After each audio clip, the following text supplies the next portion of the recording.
Hello guys, welcome back to my YouTube channel. അപ്പോൾ അതാ ഇന്ന് രാവിലെ നമുക്ക് തേങ്ങ പറയാണ് കേട്ടോ. അപ്പോൾ ഞങ്ങൾ വണ്ടി എടുത്ത് പോയി, വണ്ടി പകുതിയിൽ നിന്ന് കേടായി. അവസാനം മറ്റേ വണ്ടിയൊക്കെ എടുത്തതാ ഞങ്ങൾ അവസാനം ഇവിടെ എത്തിച്ചേർന്നിട്ടുണ്ട്. അപ്പോഴേക്കും ഒരു വിധമൊക്കെ പറിച്ച് കഴിഞ്ഞിട്ടുണ്ട് കേട്ടോ. പിന്നെ നമ്മളിതാ തേങ്ങയൊക്കെ എടുത്ത് കൂട്ടിയൊക്കെ ഇട്ട് കൊടുക്കുകയാണ്. ഞങ്ങളെല്ലാവരും കൂടിയാണ് കേട്ടോ പോയത്.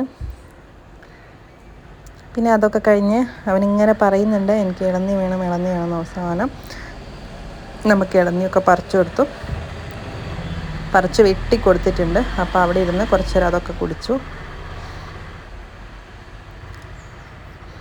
ഇന്നത്തെ മോർണിംഗ് അടിപൊളിയായിരുന്നു കേട്ടോ. രാവിലെ നല്ല തണുപ്പും അതേപോലെ ഇതാ നിങ്ങൾ ഇളനീ കച്ചവടം നടത്തണം പറഞ്ഞിട്ട് അവിടെ പോയി ഇരിക്കുന്നുണ്ട്. കുറച്ച് കഴിഞ്ഞപ്പോൾ ക്ഷീണം വന്നു, കുറേ നേരം നടന്ന് കഴിച്ചപ്പോൾ. പിന്നെ ഇതാ അതും കെട്ടിപ്പിടിച്ച് അവിടെ ഇരിക്കണം. അപ്പോൾ ഈ ചീര കണ്ടപ്പോൾ ഇതിയുടെ പറഞ്ഞാൽ എനിക്കിഷ്ടമാണ് ചീര, നമുക്കിത് പറിക്കാം. നമ്മൾ കറിവേപ്പിലൊക്കെ ഒന്ന് ചെക്ക് ചെയ്തു. അപ്പോൾ നമ്മൾ അവർക്ക് വേണ്ടിയിട്ടുള്ള പൊറോട്ടയൊക്കെ വാങ്ങി. ഇതാ നെക്സ്റ്റ്